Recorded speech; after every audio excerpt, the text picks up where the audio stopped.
But the problem is, our societal laws don't always align with God's law. Oh. So, okay. All right, then the last thing that went through my mind was, okay, we talk about equity and non-biases, but it comes down to being fair. Come on. What's fairness? Fairness is the quality or state of being fair. I hate when dictionaries do that, but anyway, especially fair or impartial treatment. Lack of favoritism toward one side or another. Okay, so we have to, in all of this, and then fair, just to be fair, is marked by impartiality and honesty, free from self-interest, prejudice, or favoritism. Come on. And of course, the last thing that came up was honesty.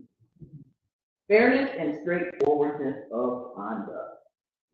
So what does all of this mean in the greater scheme of things of justice is that us being God's people, we have to obey and follow God's law.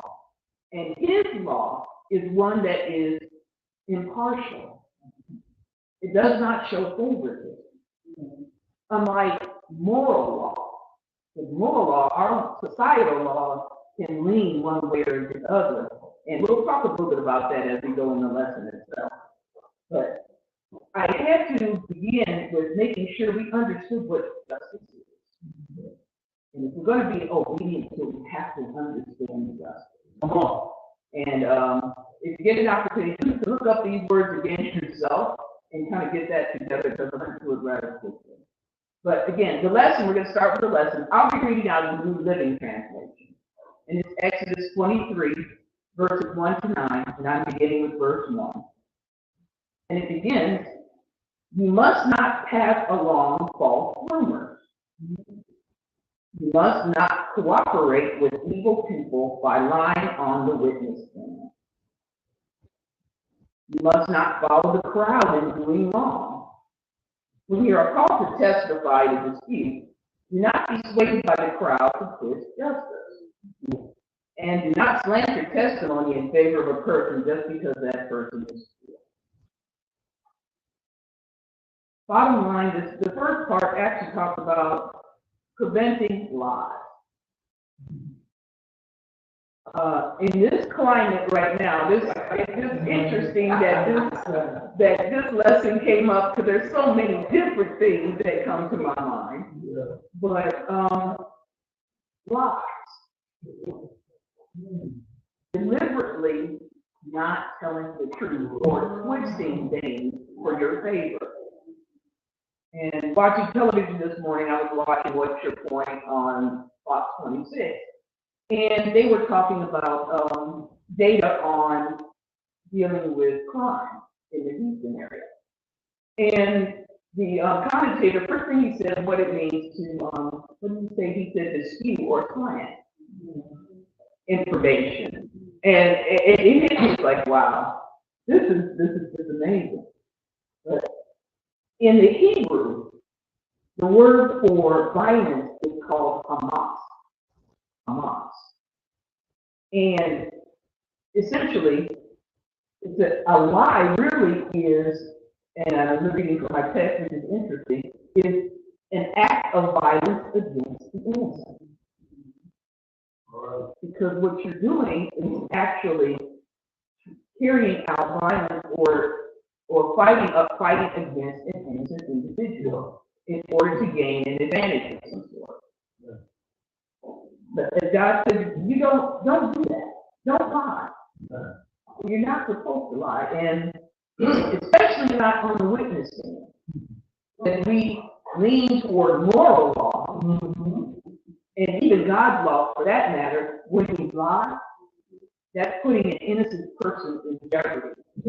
Even to the point of that person being convicted, and as we said, the assignment of merited rewards or punishments, some sort of punishment. And we know, and we've seen many different cases throughout our lifetimes where people have lied, and people's lives have been ruined, all because of one lie. And I won't go into lies, because that's a whole different thing. And some people say white lies, but a lie is a lie. And I have to remind myself, and I'm not, every once in a while I try to, as I say, stretch the truth, but that's still a lie. That's a lie. A lie is a lie. What's up? And that is sin. A lie is a lie. Call it. And it says not to follow the crowd doing wrong. Watch it, teacher. Okay, anyway, sometimes we get caught up in situations where there are a lot of people doing the wrong things. And better known in some cases, even for us adults, peer pressure. And as I've heard before, if everybody's jumping off the cliff, you gonna jump off too? A lot of people will. And trying not to be influenced by others around you. It's hard. It's harder to stand by yourself than it is to stand in His truth. And that's, as God's people, God is calling for us to do just that. Don't follow the crowd. You have to stand for what is right in God's eyes. And it also said, and don't slant your testament in favor of a poor person. And we feel for the poor. We have compassion for the poor. But compassion does not negate the law. An example, and it was an example I read, it really kind of surprised me, because it says that, like for instance, a person steals food to feed their family. We have compassion for the situation at hand, but the problem is, a thief is a thief. We have to be conducted in that way. And that kind of threw me for a loop. I was like, wow, yeah, because justice is justice. So, but we cannot slant everything in favor of the poor. Absolutely. If we go on, if we look at verse 4, it goes on to say, if you come upon your enemy's ox or donkey that has strayed away, take it back to its owner. You can see that a donkey of someone who hates you has collapsed under its road. Don't walk by. Instead, stop and talk. All right. We don't often see people with their donkeys and stuff along the road. But what that's trying to tell us is you need to do right by your enemy. If a person that you just don't like, I'm trying to think of an example without being mean here, but if you see a person that you don't like, you've never liked that person, you all have never gotten along, and they're broken down on the side of the road, or they're in a serious accident, you're not supposed to just and keep going. That's not what you do. You're supposed to stop and help them. And if they have a flat tire, stop and help. Or if something's broken down in their car, or whatever the case may be, stop and help. That's what God calls us to do. That's what makes us different. Tell the truth. Or, like I said, collapse, or even, some people are, trained to render aid in accidents. You're supposed to stop and render aid. You're not just supposed to let the enemy fall and you're not supposed to drive by and good riddance. They deserve that. No. And I hear chuckling, and it's like, yeah, you thought about it, but you're supposed to pull aside. Because that in itself is justice. Because you're helping them in their time of need will actually, the scripture tells that they heap coals of fire upon their head. And they come to realize the fact that, you know what, maybe that person isn't that bad after all. But it's not about that. It's just like showing God's kindness to everyone. He doesn't have favorites. He doesn't have favorites. He loves us all. And that's how we should treat each other. It says, do unto others as you would have them do unto you. Do the right thing and stop and render aid. Verse 6. in a lawsuit, you must not deny justice to the poor. Now, again, in today's society, we have issues where people tend to favor the rich because you feel that you can get an advantage by doing so. And thus, the poor end up being hurt behind it. A poor person just can't catch a break. Because in our society again today, we see that various individuals who bring up lawsuits, they hire the most expensive lawyers. And oftentimes that's how they avoid punishment because they have money and the means to get good lawyers. And no offense to the lawyers out there, but there are in some cases, a lot of lies that are told in order to get the individual off. And I often wonder, and just aside, I often wonder how a lawyer can represent a person that you know is guilty. I wonder about that, and yes, it's lucrative and all this other stuff, but I wonder about that. And maybe if you're a lawyer or you know something like that, call us 281-782-6767. Talk to me. I would like to hear your thoughts on that. Yes. Maybe a minister that know that person to be the murder. So this is not they may take an oath that they will do that.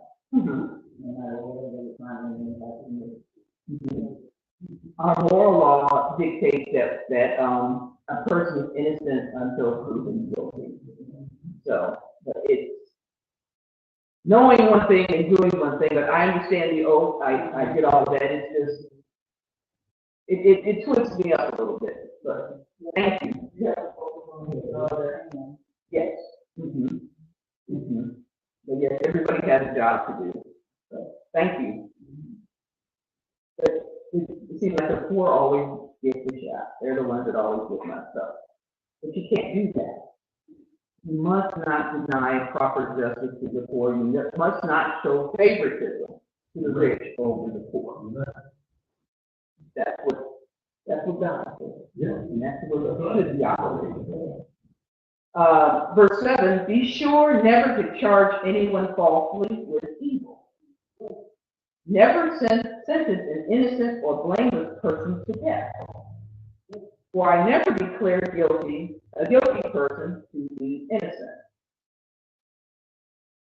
Now, don't charge a person, don't tell lies upon a person to have them end up being in a bad situation. Charge anyone false. Don't say that someone did something wrong with you. Again, trying to gain an advantage for yourself or whatever the case is. You're not supposed to do that. God, again, we're supposed to be impartial, even in all the things that we do. Even with all the biases, the personal biases that we have, we are still supposed to think and act fairly and impartially. It's not an easy thing to do, let's be honest. Because we come with our own ideas and biases all the way through. And it's not easy. But God calls us to be. And it says God will never declare a guilty person to be innocent. If a person is guilty, well, here we go. If a person is guilty and they end up, getting off, if you will, or escaping the punishment for a particular crime that they've done, God sees that. And you may think you got away with it. Just like when we were little kids, we thought we got away with stuff. Mama didn't see. No, she knows. And just like in this case, God knows. You may have gotten away with it with mankind, but God sees and God knows. And for everything that we do, there is a consequence. Consequences tend to think of negative when you hear consequences, but there are positive consequences as well. So we must be careful about the actions that we do. Verse 8, take no bribes, for a bribe makes you ignore something that you clearly see. A bribe makes even a righteous person twist the truth. Don't take money under the table, or over the table, or around the table, because that displays your idea. Again, moral law in society, we have seen where people have taken money to change testimony, to change thought, even to change the numbers, all for a personal advantage. But we're not supposed to do that. Let them keep their money. Again, it's about us standing up for the truth and what is right. Justice involves us standing up for the truth and what is right. Verse 9, you must not oppress foreigners. You know what it's like to be a foreigner, for you yourself were once foreigners in the land of Egypt. Oh boy, do not oppress foreigners. Yes, it is the word of God, and in this country was founded upon immigrants, and yet we see in this day and time that those who are seeking better are getting treated poorly and being oppressed, and not given due process in some cases.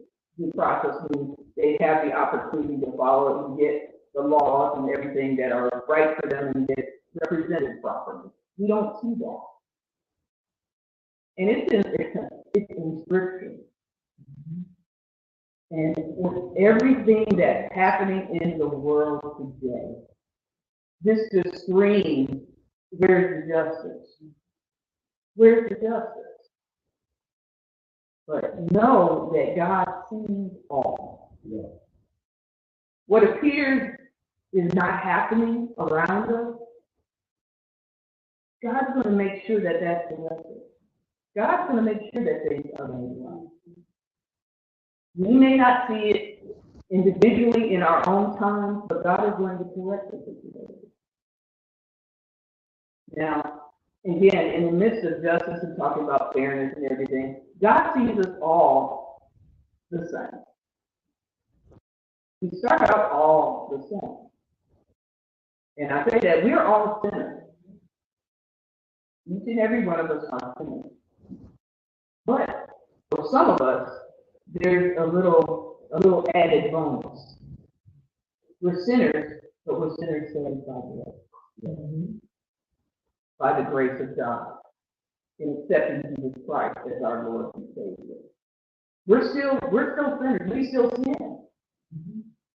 But it's by the grace of God that He allows us to continue to move forward and allows us the opportunity to get there. Even those who are not part of the family. You don't see God punishing everyone. Just as we talk about, it rains on both the just and the unjust. God's not just going to, if your neighbor has a garden and you're the person, you're the man and woman of God, He's just not going to rain on your garden and let theirs dry up. He could, mind you, but everybody, if the rain is in the area for the most part, even though I have seen it rain on one side of the street and not on another, He does everything for everyone. He is a God of impartiality, and He wants us to be impartial as well. I will leave that our lesson here for today. Again, obedience and justice. There's so many things that can be said, especially regarding the things that are going on around us today. But know that God is impartial, God is fair, God is equitable, and God wants us to show those same qualities to those around us. So we can prove that we are His children, and they can see that we're His children. by our behavior. Right. Any comments or questions this morning on, again, obedience in justice? Our lesson was really well thought and well thought through. And I appreciate that, and it's like you did for some of us. You have to try to maintain and remember so much. But as I was going through this lesson, started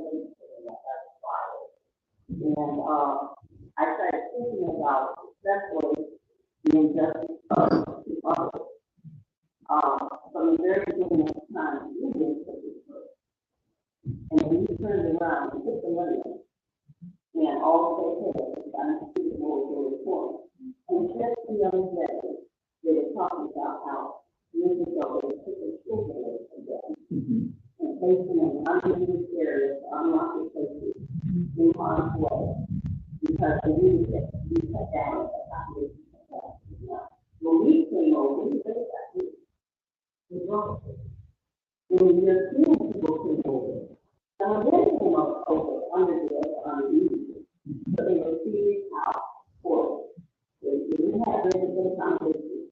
But when you think about the big part of that is when the Indians were here first, they used to take this care of the land in the world. And then they brought us over. We did the life. And then they had to extend. And then worked for 2 years and built the inside buildings and the school and then each one is not over for it. For that, I'll say also, not easy. Turns out to be those very people who help them to get. Now, when we talk about what's right and what's wrong in the courthouse, we said that. So when I go to Jersey, and I go to time, when I go to Jersey, and I take a court and say, okay, we have 5 minutes on this side and 10 minutes on tomorrow. Let's do this. I have to do something. And I'm thinking, when you get to be hard, this is about the top. Yes, things wrong, yes, things wrong, yes, things good, and then things so. So we still have to go through it. Then one man said, why do we kids? All the things already happened. So my point was, what do we do? What I want to do is I think justice. You know, what's right? Let's just sit down and simple everyday stuff.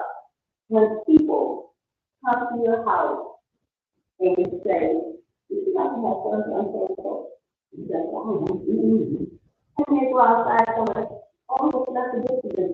You want to treat me off the glass of water. Now, I may not walk with them again. So he wasn't teaching that. But the point is, things are distorted. And before you know it, someone's presentation, someone's honest, someone's identity is trouble. So all of these things that we talked about from the beginning to today is really important for us to pass on to our people. You know, I know because we are Sunday school for adults, but even people reach down and pull it up. And when they ask us simple questions like, how can that man say nothing about that man? You tell me how to talk about that. And you're sitting there and you're talking to somebody else and say something. And you say, well, he can say it because it's not against a lot of people that I like to say. Or whatever he's doing. So it's a hard thing. Yes, it's a hard thing to because somewhere down the line, we feel that we need to say, what? What's the point of this? You know, pretty well. So, you know, all I'm saying is that all of these lessons have their own on what it takes for us to do the art. Standing alone, we have to do it. But when we do it, we don't stand alone. We stand for Jesus. Yes, he's got our back. And I know that. So when people say, why do you think that's what I do? Well, maybe not. I mean, you know, but I'm not glad I think so. That's, I mean, when you are convinced that you've done right and for the right reason, then you can. Yes.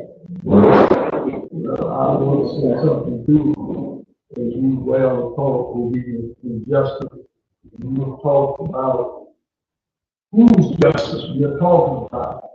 And when people today talk about having a biblical worldview, then it's God's way, what He has said, and it's not what we want, because it pleases us for our power and our will. And that's what it seems to me so many people who say that they're Christian are advocating persons who have lied and who have did all kinds of ungrateful things within the White House as a president, and they're going along with it and talking about biblical worldview. And these are very people talking about biblical worldview, and the obedience and justice that you're talking about is not the kind of justice that they're talking about. Justice they're talking about, like you said, is for the rich man. And all these things that Biden is trying to do here is to help everybody. And for us to come up, even Democrats, saying, what is he doing? He can't do everything that the liberal Democrats want. He's president of everybody. And he ought to be able to come on the news and talk about the situation as president, and we shouldn't have to have nobody always come up behind him telling what he ought to do, because he's the president of everybody, and he has the right to talk to everybody about what he's trying to do, and others wait till they get elected again. And we are so far away from God's justice. These people who are in these churches and talk about a biblical point of view, they need to really pray and get the justice to talk about accepting Jesus Christ and let Him be the ruler and guide and do what He wants done. I'm through.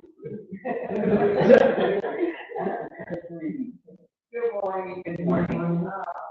Praise the Lord. Who would have thought at the time that this lesson was thought about, written, come up to what we are doing? We be right here at this time, in this day. The question was, what is moral character? And my way of saying is using and thinking and applying God's word is everything. All right. So this obedience and justice is not the obedience that we see in society today. That's right. This lesson speaks to those of us who say we're Christians, because we know what's right and what's wrong. So the question came to me in mind, if you employ a lawyer, and as my daughter said, because she works with him and all of that other stuff, and they have taken an oath to do this and to do that, I strongly believe when we repented, accepted Jesus Christ, Jesus is an oath more deeper than what an attorney can take an oath for. So the question came to mind that if you have a lawyer who was defending you, and you knew that he was going to lie to get you off, and you say you are a Christian, would you let him do it? Would you let that lawyer go ahead and lie to you to get you off? That doesn't seem right. And then it came to mind also, if the only thing that we had to do was not lie, be right with others, how many of us are supposed to be this earth doing that? How many of us, if we had the right and was told not to lie before we leave this earth, what would we do that? Thank you. And I would like to say one other thing here as it relates to that, because if you're going to talk about that, then a lawyer, you understand, sometimes lie. I go back to the other illustration you gave about a poor person who steals some to feed his family. Well, anybody with common sense know that you don't think about some kind of way to keep your people breathing. Now, there are certain ways, no, I don't think none of us can feel that it's right for a person to go break down a store, all those kind of things, for so many kind of laws you invoke, do that kind of thing. But there are some kind of ways that we would look at from a human point of view, from society's point of view, I might say, not take that too. But the other side of that, just as a normal human being, you can understand that person gonna go to his limits of them providing some food, and that's even in the Old Testament of the Israelites doing certain things, killing people, doing different things to take them. So that's just a human thing.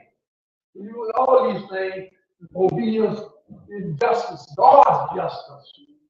And that's where it still boils down. And all these kind of things, you can use some kind of different way of looking at it. Basically, all of it was when it comes to human conditions and all, you can see how it's slanderous. There's always things like our moral law, our societal law, tend to find ways to circumvent the law, or loopholes, as they're called. We always find a loophole, or look for a loophole to get around those things. Yes. Good morning. Good morning. Library, Sunday school, Bible lesson. Everybody got a pack of lifesavers this morning. Yeah. I would venture to say that every lifesaver within this pack all share the same pack. Anybody disagree? All the lifesavers inside your pack share the same pack. But I would venture that if you open your pack, you find 5 different colors of lifesavers. But they all in one pack. And I would venture to say that if you ate one of the different colors, you could all taste a different flavor. But they all in the same pack. They all shape the same. They would possibly look the same. You're missing it. We're all God's children. All human. All living on the same ball of dirt.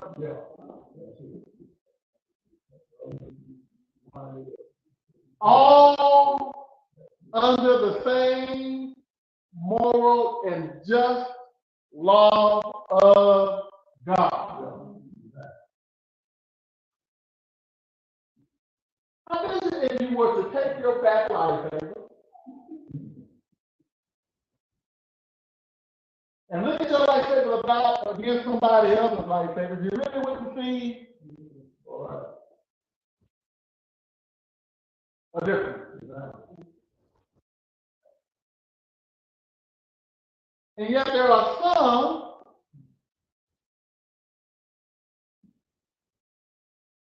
who say that they don't know what diversity is. You missed what I just said. All right. On the inside. But outside of that is all the time.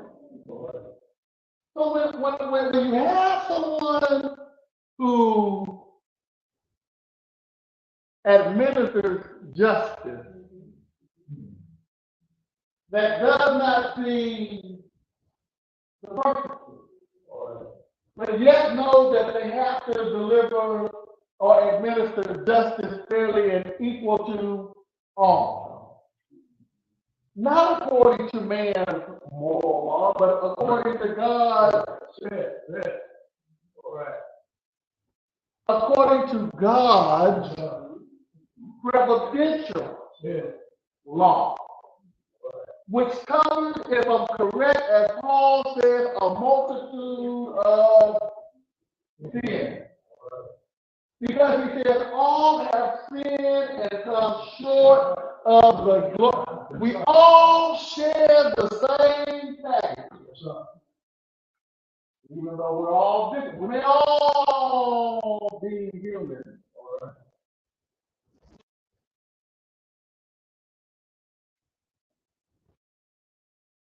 But we're yet still All right. Okay.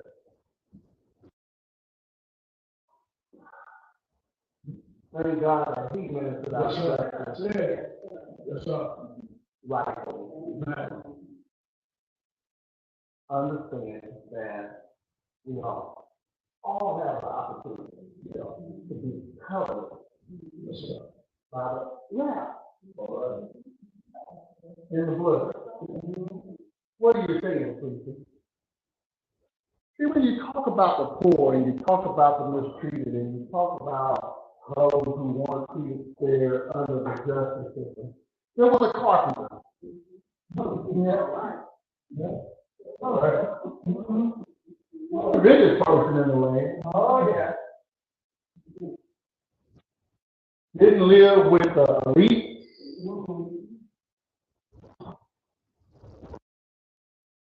Didn't hang out with the crowd. All right. I believe his crowd was 12 people big.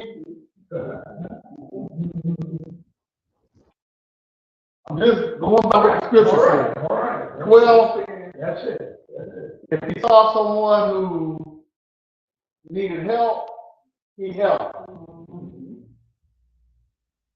And yet and still, if you think man and their administering of the law is going to be fair, I want to point you back to the carpenter's son. All right. All right.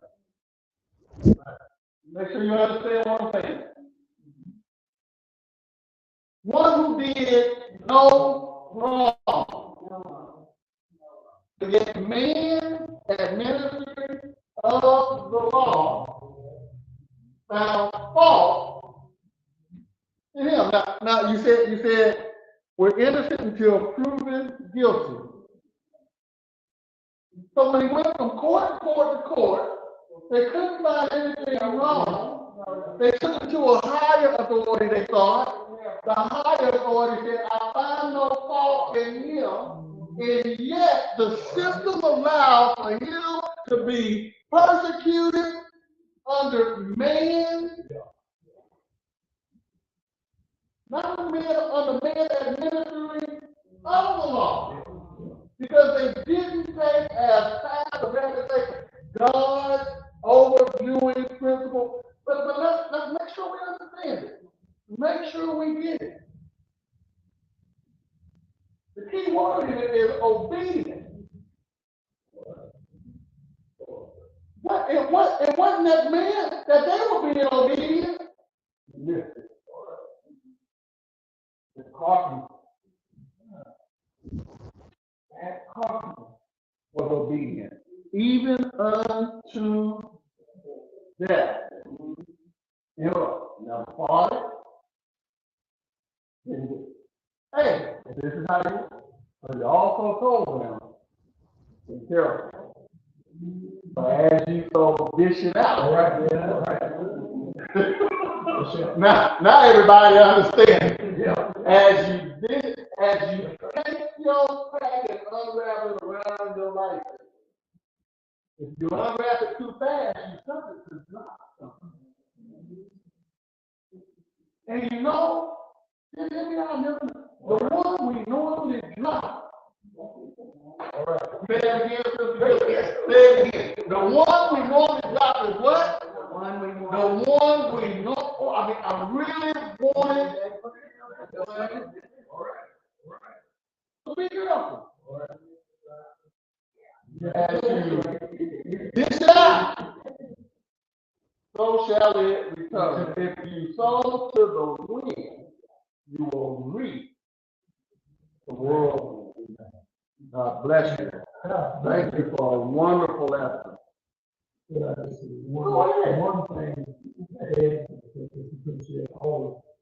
in Gospel of John, chapter 1, verse 29, you'll realize they say it takes away the sin that yes, it's not in that The sin. that means you cannot be What's that in? what he was talking about. That's all he was saying. And that's the scripture. Going back to that, Jesus did hold that cross for us. We all come into the world, and these other sins we be doing, we explain to those that Maybe it was that. but I just want to say, this time, you think about that, with chapter 1, chapter 1, verse 29, it takes away the sin, that yes, sin. And that sin is when We you have all sinned. Yeah. And come short of the glory of God. Sin. Yeah. Singular. All right. Sin is a plurality word, just like evil.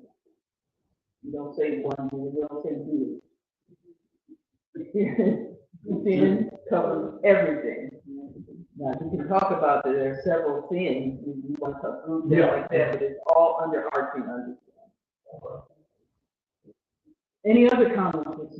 Any questions? Enjoy your life, baby.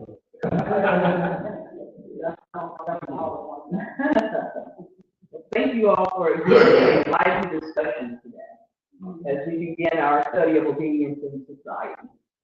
Next week, our lesson will be obedience in rest. And it comes from Exodus chapter 31, verses 12 to 18. Obedience in rest. Now, yeah, you know. I'm not being obedient. Study that lesson. Learn what it is, what God is talking about, especially when it comes to rest. Again, thank you all. Thank you for listening to us. And if you'll please turn back in with us at about 11:30, we will have our normal lesson, our broadcast lesson with our pastor, Reverend Don Williams. If there's nothing else, may we all stand. Thank you for the shameless plug.